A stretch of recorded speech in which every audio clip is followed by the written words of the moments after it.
Hi, ഞാൻ doctor പ്രിയ QNB health കെയറിലെ homoeopathic ഫിസിഷ്യനാണ്. ഇന്ന് നമ്മുടെ ഇടയിൽ പലരും പ്രായഭേദമന്യേ പറയുന്ന ഒരു കംപ്ലൈൻ്റ് ആണ് കൈകാലുകൾക്ക് തരിപ്പ് അല്ലെങ്കിൽ പുകച്ചിൽ, ഉള്ളംകാല് പുകച്ചിൽ തുടങ്ങിയ ബുദ്ധിമുട്ടുകളൊക്കെ. ഒരു കാലഘട്ടം വരെ ഇത് പ്രായമായവരിൽ മാത്രമായിരുന്നു കണ്ടുവരുന്നത്. പക്ഷേ ഇന്ന് പല ജീവിതശൈലി രോഗങ്ങളും ഇങ്ങനെ മുളച്ച് വരുന്നത് കൊണ്ടാവണം ഇന്ന് പല പ്രായക്കാരിലും ഇത് കോമൺ കണ്ടീഷനായി മാറിയിട്ടുണ്ട്. എന്തുകൊണ്ടാണ് ഈ കൈകാലുകൾക്ക് തരിപ്പ് അല്ലെങ്കിൽ മരവിപ്പ് പോലെയുള്ള ബുദ്ധിമുട്ടുകൾ ഉണ്ടാവുന്നത് നമുക്ക് നോക്കാം.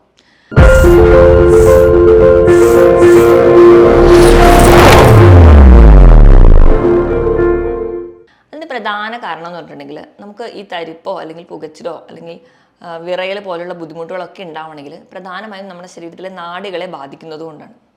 ഇന്ന് ഈ വീഡിയോയിലൂടെ നമുക്ക് നാഡികളെ ബാധിക്കുന്ന രോഗങ്ങളും അല്ലെങ്കിൽ ന്യൂറോപ്പതിയുടെ ചെറിയൊരു അവലോകനം നമുക്ക് നടത്താം. എന്താണ് ന്യൂറോപ്പതി എന്ന് നമുക്ക് നോക്കാം. ന്യൂറോപ്പതി എന്ന് പറയുമ്പോൾ പ്രധാനമായും നമ്മുടെ ശരീരത്തിലുള്ള നാഡികളെ ബാധിക്കുന്ന രോഗങ്ങൾ. നാഡികളെ മാത്രമല്ല, നാഡികൾക്ക് ഒരു ആവരണം പോലെ ചില കോശങ്ങളുണ്ട്, ഗ്ലയൽ സെൽസ് എന്നാണ് അതിനെ പറയുക. അവരെ ബാധിക്കുന്ന രോഗങ്ങളെയും നമുക്ക് ന്യൂറോപ്പതിയിൽ പെടുത്താം. നമ്മുടെ ശരീരത്തിൽ ഏകദേശം 7 ട്രില്യണോളം നാഡികളുണ്ട്. അതായത് പലതരത്തിലുള്ള നാഡികളുണ്ട്. നമ്മുടെ ശരീരത്തിലെ ഓരോ മെസ്സേജുകളും അടുത്തൊരു കോശങ്ങളിലേക്കോ അല്ലെങ്കിൽ മറ്റൊരു അവയവങ്ങളിലേക്കോ പാസ് ചെയ്യുന്നതൊക്കെ ഈ നാഡികളിലൂടെയാണ്. നമ്മുടെ ശരീരത്തിലെ എല്ലാ ഭാഗങ്ങളിലേക്കും ഈ നാഡികൾ സ്പ്രെഡ് ചെയ്തിട്ടുണ്ട്. ഇങ്ങനെ പലതരത്തിലുള്ള ന്യൂറോപ്പതികളാണ് ഇന്ന് നമ്മൾ കാണുന്നത്. അത് നമുക്ക് പല കാരണങ്ങൾ കൊണ്ടുണ്ടാവുന്നുണ്ട്. ആദ്യം നമുക്ക് എന്തൊക്കെ കാരണങ്ങൾ കൊണ്ടാണ് പ്രധാനമായും ന്യൂറോപ്പതി ഉണ്ടാവുന്നത് നോക്കാം. ഒരു പരിധി വരെ പ്രായമാകുമ്പോൾ നമുക്കറിയാം നമ്മുടെ കോശങ്ങളും നമ്മുടെ ശരീരത്തിലെ പല അവയവങ്ങളും അല്ലെങ്കിൽ നമ്മുടെ ശരീരത്തിലെ നാഡികളും ഒക്കെ ഒരു വെയർ ആൻഡ് ടിയർ, അതായത് തേയ്മാനവും അതുകൊണ്ടുണ്ടാകുന്ന പല ഡീജനറേഷൻസും കാണാറുണ്ട്. അതിൻ്റെ ഭാഗമായിട്ട് ഒരു പരിധി വരെ നാഡികൾ സംബന്ധിക്കുന്ന രോഗങ്ങൾ ഉണ്ടാവാറുണ്ട്. ഇത് കൂടാതെ തന്നെ നമ്മുടെ ജീവിതശൈലി രോഗങ്ങളായ പ്രമേഹം അല്ലെങ്കിൽ ഉയർന്ന രക്തസമ്മർദ്ദം അല്ലെങ്കിൽ കൊളസ്ട്രോൾ കൂടി നിൽക്കുന്ന കണ്ടീഷനിലൊക്കെ ആ ഒരു നാഡികളുടെ പ്രവർത്തനം കൃത്യമായി നടക്കാതെ വരുന്നു. അതിൻ്റെ ഭാഗമായിട്ട് നമുക്ക് ഈ തരത്തിൽ തരിപ്പോ മരവിപ്പോ പോലെയുള്ള ബുദ്ധിമുട്ടുകൾ ഉണ്ടാവുന്നത്. ഇത് കൂടാതെ പോഷകാഹാരത്തിൻ്റെ കുറവ് മൂലം പ്രധാനമായിട്ടും നമ്മൾ പറയുകയാണെങ്കിൽ വൈറ്റമിൻ B12 കുറവുണ്ട്, അല്ലെങ്കിൽ വൈറ്റമിൻ D അതുപോലെ തന്നെ വളരെ പ്രധാനപ്പെട്ട ഒന്നാണ്. അവയുടെയൊക്കെ കുറവ് മൂലം നമുക്കിന്ന് ഒരുപാട് പേർക്കും കാലുകൾക്ക് തരിപ്പ് അല്ലെങ്കിൽ ഇങ്ങനെ നാഡി സംബന്ധമായ രോഗങ്ങൾ ഉണ്ടാകുന്നുണ്ട്. ഇത് കൂടാതെ ചില ഇൻഫെക്ഷൻസ്, ഇപ്പോൾ നമുക്കൊരു TB പോലെയുള്ള കണ്ടീഷൻസിലോ അല്ലെങ്കിൽ ക്യാൻസറിൻ്റെ ചില ലുക്കീമിയ, മൈലോമ പോലെയുള്ള കണ്ടീഷൻസിലോ, അതുകൂടാതെ തന്നെ ഇപ്പോൾ നമുക്ക് ഏതെങ്കിലും ഒരു മുറിവോ അല്ലെങ്കിൽ ഒരു ആക്സിഡൻ്റ് ഒക്കെ ഉണ്ടായിട്ട് നമ്മുടെ നാഡികൾക്ക് പെട്ടെന്ന് പൊട്ടിപ്പോവുക അല്ലെങ്കിൽ നാഡികൾക്ക് ക്ഷതം വരിക, ഇങ്ങനത്തെയുള്ള കണ്ടീഷൻസിലൊക്കെ നമുക്ക് നാഡികളെ സംബന്ധിക്കുന്ന രോഗങ്ങൾ കാണാറുണ്ട്. ഏറ്റവും കൂടുതൽ പക്ഷേ നമ്മൾ കാണുന്നത് ഡയബറ്റിക് ന്യൂറോപ്പതിയാണ്. അതായത് പ്രമേഹം അൺകൺട്രോൾഡ് ആയിട്ട് വരുമ്പോൾ ഉണ്ടാകുന്നതാണ്. ഇത് കൂടാതെ തന്നെ ഏതെങ്കിലും ഒരു ഭാഗത്തേക്കുള്ള നാഡികൾ മുറിഞ്ഞു പോവുക, അല്ലെങ്കിൽ അവർക്ക് പെട്ടെന്ന് ഉണ്ടാകുന്ന ചില രോഗങ്ങൾ, ചില പനിയോ അല്ലെങ്കിൽ ചില വൈറൽ ഇൻഫെക്ഷൻസ് ഒക്കെ വന്നു കഴിഞ്ഞ് കഴിഞ്ഞാൽ അതിൻ്റെ ഒരു ആഫ്റ്റർ ഇഫക്ട്സ് ആയിട്ടും നമുക്ക് ഇങ്ങനെ ന്യൂറോപ്പതി കാണിക്കാറുണ്ട്. ഇത് കൂടാതെ തന്നെ മദ്യപാനം, പുകവലി പോലെയുള്ള ശീലങ്ങളുണ്ടെങ്കിൽ നമുക്കറിയാം കൃത്യമായിട്ട് നമ്മുടെ കോശങ്ങൾക്കോ അല്ലെങ്കിൽ നാഡികൾക്കോ പ്രവർത്തിക്കാൻ പറ്റില്ല. കാരണം ഇവയിലുണ്ടാകുന്ന ഈ ടോക്സിക് മെറ്റീരിയൽസ് കൃത്യമായിട്ട് അവരുടെ പ്രവർത്തനം നടത്താൻ സമ്മതിക്കില്ല. അതിൻ്റെ ഭാഗമായിട്ട് നമുക്ക് കാലുകൾക്ക് തരിപ്പ്, മരവിപ്പ് അല്ലെങ്കിൽ ഇങ്ങനെ പലതരത്തിലുള്ള ന്യൂറോപ്പതിയുടെ ലക്ഷണങ്ങൾ കാണിക്കാറുണ്ട്. ഇതിനോടൊപ്പം തന്നെ ചില വാദസംബന്ധമായ രോഗങ്ങൾ, ഇപ്പം ആമവാദം പോലെയുള്ള അല്ലെങ്കിൽ SLE പോലെയുള്ള കണ്ടീഷൻ ഉള്ളവർക്ക് ചില മരുന്നുകൾ കണ്ടിന്യൂസ് ആയിട്ട് ഉപയോഗിക്കുന്നതിൻ്റെ ഒരു സൈഡ് എഫക്റ്റ് ആയിട്ട് ഇവയിൽ ഒക്കെ ഈ ഒരു നാഡികളുടെ രോഗങ്ങൾ ഉണ്ടാവുന്നതായിട്ട് നമുക്ക് കാണാം. പ്രധാനമായിട്ടും ഈ ഒരു ന്യൂറോപ്പതിയെ നമ്മൾ 4ആയിട്ടാണ് ഡിവൈഡ് ചെയ്തിരിക്കുന്നത്. 4 ഏതൊക്കെയാണെന്ന് നോക്കിക്കഴിഞ്ഞാൽ peripheral neuropathy, autonomic neuropathy, focal neuropathy and cranial neuropathy. അത് നമുക്ക് പെരിഫറൽ ന്യൂറോപ്പതി എന്താണെന്ന് നോക്കാം. പെരിഫറൽ ന്യൂറോപ്പതി എന്ന് പറയുമ്പോൾ നമുക്കറിയാം നമ്മുടെ ഒരു നാഡീ വ്യവസ്ഥ എന്ന് പറയുമ്പോൾ നമ്മുടെ തലച്ചോറിൽ നിന്ന് ഉണ്ടാവുന്ന ഒരുപാട് ചെറിയ ചെറിയ നാഡികൾ ഉണ്ടാവാം. അതിൽ നിന്ന് താഴേക്ക് വരുമ്പോൾ നമ്മുടെ തലച്ചോറിൻ്റെ താഴേക്ക് കണ്ടിന്യൂ ചെയ്തുമ്പോൾ സുഷുമ്ന നാഡി ഉണ്ട്. അത് നമ്മുടെ കശേരുകളുടെ ഇടയിലൂടെ ഇങ്ങനെ പാസ് ചെയ്ത് നമ്മുടെ ശരീരത്തിൻ്റെ മറ്റ് പല അവയവങ്ങളിലേക്കും നമ്മുടെ ശരീരത്തിൻ്റെ വിരൽ തുമ്പിലേക്കും കാലിൻ്റെ തുമ്പിലേക്ക് വരെ സ്പ്രെഡ് ചെയ്ത് പോകുന്നുണ്ട്. അപ്പോൾ ഈ സുഷുമ്ന നാഡിയിലേക്ക് വരുന്ന ഈ ഒറിജിൻ ചെയ്യുന്ന ഈ ഒരു ബ്രാഞ്ച് അല്ലെങ്കിൽ ഈ ഒരു കൂട്ടമാണ് പെരിഫറൽ നെർവ്സ് എന്ന് പറയും. ഇവയ്ക്ക് എന്തെങ്കിലും ഒരു രോഗം സംബന്ധിച്ചാൽ അത് നമുക്ക് നാഡികൾ, കശേരുകൾക്കോ അല്ലെങ്കിൽ നമ്മുടെ ഡിസ്കുകൾക്ക് കംപ്ലയിൻറ്റ്സ് ആയാലാവാം, അല്ലെങ്കിൽ ഈ നാഡികൾക്ക് തന്നെ എന്തെങ്കിലും പ്രശ്നങ്ങൾ വന്നാലോ, അല്ലെങ്കിൽ നമുക്കറിയാം ഈ വെർട്ടിബ്രൽ കംപ്രഷൻ കൊണ്ടോ, അങ്ങനത്തെ പല കണ്ടീഷൻസ് കൊണ്ട് ഉണ്ടാവുന്ന ഒരു ഗ്രൂപ്പ് ഓഫ് ന്യൂറോപ്പതിക്കൽ കണ്ടീഷൻസ് ആണ് പെരിഫറൽ ന്യൂറോപ്പതി എന്ന് പറയുക. ഈ പെരിഫറൽ ന്യൂറോപ്പതി എന്ന് പറയുമ്പോൾ നമ്മൾ ഒരുപാട് കേസിലും കാണുന്നൊരു സിംറ്റംസ് ഒക്കെയാണ് ഇവരും പ്രസൻറ്റ് ചെയ്യുക. തുടക്കം എപ്പോഴും മിക്കവാറും കേസിലും കാലിലായിരിക്കും. കാലിൽ അവർ പറയാറുണ്ട് കാലിൽ തരിപ്പുണ്ട്, പെരുപ്പുണ്ട്, പുകച്ചിൽ അനുഭവപ്പെടുന്നു, ഉള്ളം കാലിന് പുകച്ചിൽ, അവർ പല രീതിയിലുള്ള സെൻസേഷൻ. ഇത് നമ്മൾ ആ ഒരു ആദ്യത്തെ സ്റ്റേജിൽ തരിപ്പോ പെരുപ്പോ ഒന്നും വലിയ കാര്യമാക്കി എടുക്കില്ല. അപ്പോൾ അത് ഡെവലപ്പ് ചെയ്ത് പോകുമ്പോൾ അവർ പറയുന്ന ഒരുപാട് ബുദ്ധിമുട്ടുകൾ നമ്മൾ എപ്പോഴും കേൾക്കുന്നതാണ്. ഇവിടെ പറയാൻ ചെരുപ്പിട്ട് കഴിഞ്ഞാൽ ചെരുപ്പിട്ട പോലെ തോന്നുന്നില്ല, എണീറ്റ് നടക്കുമ്പോൾ തറ അറിയാൻ പറ്റുന്നില്ല, ആ ഒരു സെൻസേഷൻ അവർക്ക് നഷ്ടപ്പെടുന്നു, പെട്ടെന്ന് വേച്ചു പോകുന്നു, വീഴാൻ പോകുന്നു തുടങ്ങിയ ബുദ്ധിമുട്ടുകളൊക്കെ പേഷ്യൻസ് നമ്മുടെ അടുത്ത് വന്ന് പറയാറുണ്ട്. ഇത് നമുക്ക് ഡെവലപ്പ് ചെയ്ത് വരുന്ന സമയത്ത് കൈകളിലെയും ബാധിക്കും. കൈകൾക്ക് തരിപ്പ് പല വീട്ടമ്മമാരും പറയുന്ന ഒരു കംപ്ലൈൻ്റ് ആണ്. പാത്രം കഴുകുമ്പോഴൊക്കെ ഭയങ്കര ബുദ്ധിമുട്ട് അനുഭവപ്പെടുന്നു. അതായത് ചൂലൊക്കെ എടുത്ത് മുറ്റം തൂക്കുമ്പോൾ ബുദ്ധിമുട്ട്. ചില പടമൊക്കെ വരയ്ക്കുന്നവരായിരുന്നു കാണണം. മുൻപ് കാലത്തൊക്കെ നല്ലപോലെ പടം വരച്ചിരുന്ന ഒരാൾക്കാണ് ചിലപ്പം കൈകൾക്ക് വിറ തുടങ്ങിയിട്ട് പടം വരയ്ക്കാൻ പറ്റുന്നില്ല, ഒന്ന് പേര് പോലും എഴുതാൻ പറ്റാത്ത കണ്ടീഷൻസ്. ഇങ്ങനെ ഒരുപാട് ബുദ്ധിമുട്ടുകൾ അവർ നമ്മുടെ മുമ്പിൽ പ്രസൻറ്റ് ചെയ്യാറുണ്ട്. ആ ഒരു സെൻസേഷൻ ലോസിലോട്ടൊക്കെ വരുമ്പോൾ ചിലർക്ക് തണുപ്പ് സെൻസേഷൻ ആയിരിക്കും നഷ്ടപ്പെടുന്നത്, ചിലർക്ക് ചൂട് തിരിച്ചറിയാൻ പറ്റുന്നില്ല. ചെറിയ ചൂടിലൊക്കെ അവർക്ക് വലിയ പ്രശ്നമില്ലാത്ത രീതിയിലായിരിക്കും അവർക്ക് അനുഭവപ്പെടുക. ഇതുകൂടാതെ കൈകാലുകൾക്കുള്ള വിറയൽ, ഇങ്ങനത്തെ പല ബുദ്ധിമുട്ടും നമ്മുടെ ജീവിത ശൈലികൾ പല കാരണങ്ങൾ കൊണ്ടും നമുക്ക് ദൈനംദിന പ്രവർത്തനങ്ങൾ പോലും ചെയ്യാൻ പറ്റാതെ വരുന്ന ഒരു കണ്ടീഷനിലോട്ട് ഈ ന്യൂറോപ്പതി എത്താറുണ്ട്. ഇതാണ് പ്രധാനമായിട്ടും പെരിഫറൽ ന്യൂറോപ്പതിയിൽ കാണാറ്. ഇനി രണ്ടാമതായിട്ട് പറയുന്നതാണ് ഓട്ടോണോമിക് ന്യൂറോപ്പതി. ഓട്ടോണോമിക് എന്ന് പറയുമ്പോൾ തന്നെ നമ്മുടെ നിയന്ത്രണത്തിലല്ലാതെ പോകുന്ന നമ്മുടെ ശരീരത്തിലെ ചില പ്രവർത്തനങ്ങളാണ്. ഇപ്പോൾ ഉദാഹരണം നോക്കുകയാണെങ്കിൽ ഹാർട്ട് ബീറ്റ് ചെയ്യുന്നത്, നമ്മൾ ശ്വസിക്കുന്നത്, നമ്മൾ കഴിക്കുന്ന ഭക്ഷണം ദഹിക്കുന്നത്. നമ്മൾ ഭക്ഷണം കഴിക്കുമ്പോൾ നമ്മൾ അറിയും, പക്ഷെ ദഹിക്കുന്നത് നമ്മൾ അറിയുന്നില്ല. ഇങ്ങനെ നമ്മുടെ നിയന്ത്രണത്തിലല്ലാതെ പോകുന്ന പ്രവർത്തനങ്ങളെയാണ് നമ്മൾ ഓട്ടോണോമിക് എന്ന് പറയാറ്. അപ്പോൾ ഇങ്ങനെയുള്ള ചില പ്രവർത്തനങ്ങളെ ബാധിക്കുന്ന ഒരു ന്യൂറോപ്പതി ഗ്രൂപ്പിനെയാണ് നമ്മൾ ഓട്ടോണോമിക് ന്യൂറോപ്പതി എന്ന് പറയാം. അതിൽ ആദ്യം തന്നെ വരുന്നത് ചിലപ്പം നമ്മുടെ ചുണ്ട് വായൊക്കെ പെട്ടെന്ന് ഉണങ്ങുന്ന പോലെ, നാക്കൊക്കെ വരളുന്ന പോലെ തോന്നാം. നമ്മൾ ഭക്ഷണമൊക്കെ നല്ലപോലെ കഴിച്ചാലും ആ ഒരു ഡൈജഷൻ പ്രോപ്പറായിട്ട് നടക്കില്ല. അതിൻ്റെ ഭാഗമായിട്ട് മലബന്ധം, ചിലർക്കാണെങ്കിൽ വയറിളക്കമായിട്ട് പ്രസൻറ്റ് ചെയ്യുന്നതാണ്.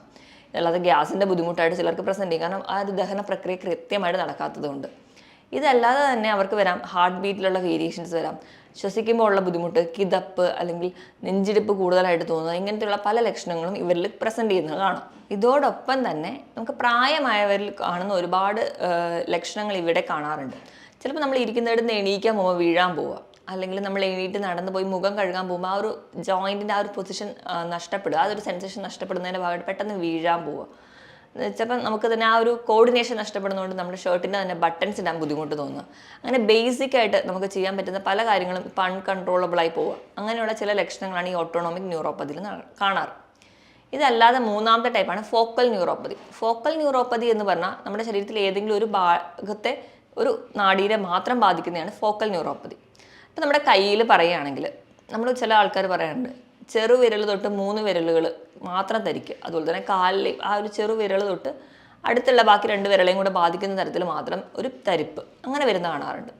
അത് ചിലപ്പോൾ നമ്മുടെ കയ്യിലെ ഏതെങ്കിലും ഒരു നാഡികളെ മാത്രം ബാധിക്കുന്നുണ്ടാണ്. ചിലപ്പോൾ അതിന് കാർപ്പൽ ടണൽ സിൻഡ്രോം എന്നൊക്കെയാണ് നമ്മൾ പറയാറ്. ഇങ്ങനെയുള്ളൊരു സിംറ്റംസ് ഒക്കെ ആയിട്ട് ഒരുപാട് പേര് പ്രസൻറ്റ് ചെയ്യാറുണ്ട്. ഇതല്ലാതെ തന്നെ നമുക്ക് ഏതെങ്കിലും ഒരു ഇഞ്ചുറി അല്ലെങ്കിൽ ഒരു ആക്സിഡൻ്റ് ഒക്കെ പറ്റിയിട്ട് നമ്മുടെ കാലിൽ ഒരു നാഡി അല്ലെങ്കിൽ ഒരു നാടിക്ക് മാത്രം മുറിവ് വരിക, അല്ലെങ്കിൽ കയ്യിലോ എവിടെയായാലും അപ്പോൾ ആ ഒരു ഭാഗത്തേക്ക് മാത്രം ഒരു സെൻസേഷൻ നഷ്ടപ്പെടുക, അല്ലെങ്കിൽ അവിടേക്ക് മാത്രം ഒന്നും അറിയാത്ത പോലെ തോന്നുക. ഈ ഒരു കണ്ടീഷനെ നമ്മൾ ഫോക്കൽ ന്യൂറോപ്പതി എന്ന് പറയും. പിന്നെ ക്രേനിയൽ ന്യൂറോപ്പതി, കൂടുതലും തലച്ചോറുമായി ബന്ധപ്പെട്ട കണ്ടീഷൻസാണ് ഇവർ പ്രസൻറ്റ് ചെയ്യാറ്. ക്രേനിയൽ ന്യൂറോപ്പതിയിൽ കൂടുതലും നമ്മുടെ തലച്ചോറിൽ നിന്ന് ഉത്ഭവിക്കുന്ന നാഡികൾക്ക് സംബന്ധിക്കുന്ന എന്തെങ്കിലും രോഗങ്ങളാവാം. അതിപ്പം ഇത് മാത്രമല്ല, നമ്മുടെ മറ്റ് ജീവിതശൈലി രോഗങ്ങൾ കൊണ്ടും ഇങ്ങനെ വരാം. ഈ ഒരു കണ്ടീഷനാണ് നമ്മൾ ക്രേനിയൽ ന്യൂറോപ്പതിയിലോട്ട് പെടുക. ഇതൊക്കെയാണ് പ്രധാനമായും ന്യൂറോപ്പതിനെ ഡിവൈഡ് ചെയ്തിരിക്കുന്നത്. ഇതിൽ ഏറ്റവും കൂടുതൽ നമ്മുടെ അടുത്ത് വരുന്ന ആൾക്കാർ കാണിക്കുന്ന ഒന്നെന്ന് പറഞ്ഞാൽ ഡയബറ്റിക് ന്യൂറോപ്പതിയാണ്. അതായത് പ്രമേഹം കൺട്രോൾ അല്ലാതെ പോകുന്ന കണ്ടീഷനിൽ നമ്മൾ തുടക്കത്തിൽ തന്നെ ചികിത്സിക്കാതിരിക്കുക, അല്ലെങ്കിൽ ചികിത്സിച്ചില്ലെങ്കിൽ പോലും പ്രമേഹം ഉണ്ടെന്ന് അറിഞ്ഞാൽ പോലും ഭക്ഷണം നിയന്ത്രിക്കാതിരിക്കുക, അല്ലെങ്കിൽ വേണ്ട രീതിയിലൊരു ഒരു ലൈഫ് സ്റ്റൈൽ മോഡിഫിക്കേഷൻ ഒന്നും ചെയ്തിട്ടില്ലെങ്കിൽ അതുമൂലം ഉണ്ടാകുന്ന ന്യൂറോപ്പതിനെയാണ് നമ്മൾ ഡയബറ്റിക് ന്യൂറോപ്പതി എന്ന് പറയും. ഡയബറ്റിസ് അഡ്വാൻസ് ചെയ്ത് പോകുന്ന കണ്ടീഷൻസിൽ ഈ പ്രമേഹം അല്ലെങ്കിൽ നമ്മുടെ ഗ്ലൂക്കോസ് മോളിക്യൂൾസ് നമ്മുടെ നാഡികളിലും നമ്മുടെ രക്തക്കുഴലിലൊക്കെ ബാധിക്കുന്നതിൻ്റെ ഭാഗമായിട്ടാണ് ഈ ഡയബറ്റിക് ന്യൂറോപ്പതി വരും. ഡയബറ്റിക് ന്യൂറോപ്പതിയിലും ആദ്യം തന്നെ പേഷ്യൻസ് മിക്കവാറും പറയുന്നത് കാലുകൾക്ക് തരിപ്പായിട്ട്, കാലിൻ്റെ വിരലുകൾക്ക് തരിപ്പ്, അതായത് തണുപ്പടിക്കുമ്പോൾ ഭയങ്കര ബുദ്ധിമുട്ടാണ് ഡോക്ടറെ എന്നൊക്കെ പറയുന്ന ഒരുപാട് കണ്ടീഷൻസ് നമ്മൾ കാണാറുണ്ട്. ഇതുകൂടാതെ കൈകാലുകളിൽ മാത്രമല്ല നമുക്ക് ആ ഒരു സെൻസേഷൻ നഷ്ടപ്പെടുന്നു, ചിലർക്ക് ചൂടറിയുന്നില്ല, തണുപ്പ് അറിയുന്നില്ല, ഇങ്ങനെയൊക്കെ വരുന്നു. ചിലപ്പോൾ ഒരു മുറിവുണ്ടായാൽ പോലും വേദന അറിയുന്നില്ല. അതായത് എല്ലാ തരത്തിലുള്ള സെൻസേഷൻസും അവർക്ക് നഷ്ടപ്പെട്ടിട്ടുണ്ടാവും. അതുകൊണ്ട് തന്നെ ഈ മുറിവ് അവർ അറിയാതെ പോകുന്നതിൻ്റെ ഭാഗമായിട്ട് ചിലപ്പോൾ ഇതൊരു ചെറിയൊരു വ്രണമായിരുന്നു, അത് ചിലപ്പോൾ അൾസറായി മാറിയിട്ടുണ്ടാവും. അങ്ങനെ അൾസർ കൂടി വരുന്ന കണ്ടീഷൻസിലൊക്കെയാണ് ചിലപ്പോൾ നമ്മൾ കാലിലാണ് കൂടുതൽ നമുക്ക് മുറിവുകൾ വരുന്നതും നമ്മൾ ചെരുപ്പിടുമ്പോൾ ആ ഒരു ബുദ്ധിമുട്ടുള്ളതുകൊണ്ട് ചിലപ്പോൾ ചെരുപ്പിടാതെ നടക്കും. അതൊക്കെ ഒരു ഡയബറ്റിക് ഫൂട്ടിലോട്ട് വരുന്നുണ്ട്. അങ്ങനെ നമ്മുടെ കാലിലെ വിരളോ അല്ലെങ്കിൽ കാലോ തന്നെ മുറിച്ച് മാറ്റുന്ന ഒരുപാട് കണ്ടീഷൻസ് നമ്മുടെ ചുറ്റിലുമുണ്ട്. നമ്മൾ ശ്രദ്ധിക്കാതെ പോകുന്നതുകൊണ്ട് ഉണ്ടാവുന്ന ഒരു കണ്ടീഷനാണ്, അല്ലെങ്കിൽ പ്രമേഹം നിയന്ത്രിക്കാതെ പോകുമ്പോൾ ഉണ്ടാകുന്ന ഒരു കോംപ്ലിക്കേഷൻ മാത്രമാണ് ഡയബറ്റിക് ന്യൂറോപ്പതി. അപ്പോൾ ഇങ്ങനെ എന്താ പറയുക, പ്രമേഹമൊക്കെ ഉണ്ടെങ്കിൽ അല്ലെങ്കിൽ പാരമ്പര്യമായിട്ട് പ്രമേഹം ഉണ്ടെങ്കിൽ നമ്മൾ ചെയ്യേണ്ടത് എന്താണെന്ന് വെച്ചിട്ടുണ്ടെങ്കിൽ നമ്മൾ വർഷത്തിലൊരിക്കലെങ്കിലും ഇങ്ങനെ ഒരു ന്യൂറോപ്പതിക് ടെസ്റ്റുകളൊക്കെ ചെയ്യുക. നമ്മുടെ കാലുകളൊക്കെ എന്നും വൈകുന്നേരം കുളിക്കുന്നതിന് മുൻപായിട്ട് തന്നെ പരിശോധിക്കുക, എന്തെങ്കിലും മുറിവുകളൊക്കെ ഉണ്ടോ. ചിലപ്പോൾ നമുക്ക് വേദന അറിയുന്നില്ലാത്തത് കൊണ്ട് നമ്മൾ ശ്രദ്ധിക്കപ്പെടാതെ പോകുന്നതാവാം. നമ്മുടെ വീട്ടിൽ ഓരോരുത്തർക്ക് ഇപ്പോൾ ആർക്കെങ്കിലും ഒരാൾക്ക് പ്രമേഹമുണ്ട്, അച്ഛനോ അമ്മയ്ക്കോ പ്രമേഹമുണ്ടെങ്കിൽ കുട്ടികൾ തന്നെ ശ്രദ്ധിക്കണം. എന്താ അവരുടെ കാലിൽ മുറിവുകളൊക്കെ ഉണ്ടോ എന്ന് നോക്കിയിട്ട് വേണം അവരെ സംരക്ഷിക്കാൻ. എങ്കിൽ മാത്രമേ ഈ ഒരു കോംപ്ലിക്കേഷനിലോട്ട് പോവാതിരിക്കുകയുള്ളൂ. ഇതോടൊപ്പം തന്നെ കാണുന്ന ഒരു കണ്ടീഷനാണ് ഗില്ലൻ ബാരി സിൻഡ്രോം. അതൊരു റെയർ കണ്ടീഷനാണ്. നമ്മുടെ ശരീരത്തിലെ പ്രതിരോധ ശേഷി ഈ നാടുകൾക്ക് എതിരെ പ്രവർത്തിക്കുന്ന ഒരു കണ്ടീഷനാണ്. ഇതൊക്കെയാണ് പ്രധാനമായും ന്യൂറോപ്പതിയിൽ വരുന്ന കണ്ടീഷൻസ്. ഇനി നമുക്ക് എങ്ങനെ ഒരു ന്യൂറോപ്പതി കണ്ടുപിടിക്കാം? അപ്പം ഒന്നാമത് നമ്മൾ ക്ലിനിക്കിലൊക്കെ വരുമ്പോൾ ആ ഒരു ലക്ഷണങ്ങൾ വെച്ചിട്ടാണ് നമ്മൾ തിരിച്ചറിയാം ഇതൊരു ന്യൂറോപ്പതിക് കണ്ടീഷനാണ്.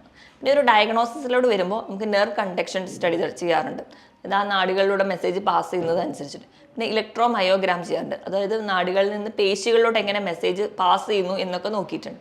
ഇനി മറ്റ് രോഗങ്ങളുമായി ബന്ധപ്പെട്ടിട്ടാണ് വരുന്നതെങ്കിൽ നമ്മൾ അതിന് വേണ്ടിയിട്ടുള്ള സ്ക്രീനിങ് ടെസ്റ്റും കൂടി ചെയ്യാറുണ്ട്. പ്രമേഹ രോഗികൾക്കാണെങ്കിൽ നമ്മൾ അതിനുവേണ്ടി HbA1c അല്ലെങ്കിൽ മറ്റ് ടെസ്റ്റുകൾക്കോ വേണ്ടി വിടും. BP ഉയർന്ന തൈറോയിഡിൻ്റെ മൂലം അല്ലെങ്കിൽ കൊളസ്ട്രോൾ കൂടുതൽ അല്ലെങ്കിൽ അങ്ങനെ മറ്റ് രോഗങ്ങൾ കൊണ്ടാണ് വരുന്നതെങ്കിൽ നമ്മൾ അതിനു വേണ്ടി റിലേറ്റഡ് ആയിട്ടുള്ള ടെസ്റ്റുകൾ നിർബന്ധമായും ചെയ്താൽ മാത്രമേ ഈ ന്യൂറോപ്പതി കംപ്ലീറ്റ് ആയിട്ട് നമുക്കൊന്ന് കൺട്രോൾ ചെയ്യാൻ പറ്റുള്ളൂ. ഇനി നമ്മൾ മാനേജ്മെൻറ്റ് സൈഡിലോട്ട് വരുമ്പോൾ നമുക്കറിയാം നമ്മുടെ ജീവിതശൈലി രോഗങ്ങൾ ചിലതെല്ലാം നമുക്കിന്ന് ന്യൂറോപ്പതി കണ്ടീഷൻസ് ഉണ്ടാക്കുന്നുണ്ടെന്ന്. അപ്പോൾ നമ്മൾ അവോയ്ഡ് ചെയ്യുന്ന ഭക്ഷണങ്ങൾ നോക്കുമ്പോൾ ഞാൻ ഈ പറഞ്ഞ രീതിയിൽ ഇപ്പം എന്തെങ്കിലും ഒരു കാരണങ്ങൾ ഉള്ളവരാണെങ്കിൽ, ഇപ്പം ഡയബറ്റീസോ അല്ലെങ്കിൽ BP, തൈറോയിഡ്, കൊളസ്ട്രോൾ പോലെയുള്ള ജീവിതശൈലി രോഗങ്ങൾ ഉള്ളവരാണെങ്കിൽ അത് ആദ്യം നിയന്ത്രിക്കുക. അത് നിയന്ത്രിക്കുമ്പോൾ തന്നെ ഒരു പരിധി വരെ നമുക്ക് ഈ കണ്ടീഷൻസ് ഒക്കെ കൺട്രോൾ ചെയ്യാൻ പറ്റും. അപ്പം അതിന് വേണ്ടി തന്നെയുള്ള ലൈഫ് സ്റ്റൈൽ മോഡിഫിക്കേഷൻ നടത്തുക. ഇപ്പം ഒരുപാട് വീഡിയോസിലൂടെ തന്നെ എങ്ങനെ കൊളസ്ട്രോൾ നിയന്ത്രിക്കാം അല്ലെങ്കിൽ എങ്ങനെ പ്രമേഹം നിയന്ത്രിക്കാം എന്നൊക്കെ നമ്മൾ കണ്ടിട്ടുണ്ട്. വീണ്ടും അത് ഞാൻ റിപ്പീറ്റ് ചെയ്യുന്നില്ല. അപ്പം അതിനോടൊപ്പം തന്നെ അല്ലെങ്കിൽ നമ്മൾ അന്നജം കുറയ്ക്കുന്നതിനോടൊപ്പം അല്ലെങ്കിൽ മധുരം കുറയ്ക്കുന്നതിനോടൊപ്പം തന്നെ നമ്മൾ ഒഴിവാക്കേണ്ട ഏറ്റവും പ്രധാനപ്പെട്ട ഭക്ഷണം എന്ന് പറയുന്നത് നമ്മുടെ ഫാറ്റി ഫുഡ് അല്ലെങ്കിൽ ഒരുപാട് ജങ്ക് ഫുഡ് കഴിക്കുന്നവരാണെങ്കിൽ അതൊന്ന് കൺട്രോൾ ചെയ്യാം. നമ്മൾ ചെറുപ്പത്തിലെ ആ ഒരു ശീലമുള്ളവരാണെങ്കിൽ അത് ആദ്യം തന്നെ കൺട്രോൾ ചെയ്യുകയാണെങ്കിൽ ഒരു പരിധി വരെ കൺട്രോൾ ചെയ്യാൻ പറ്റും.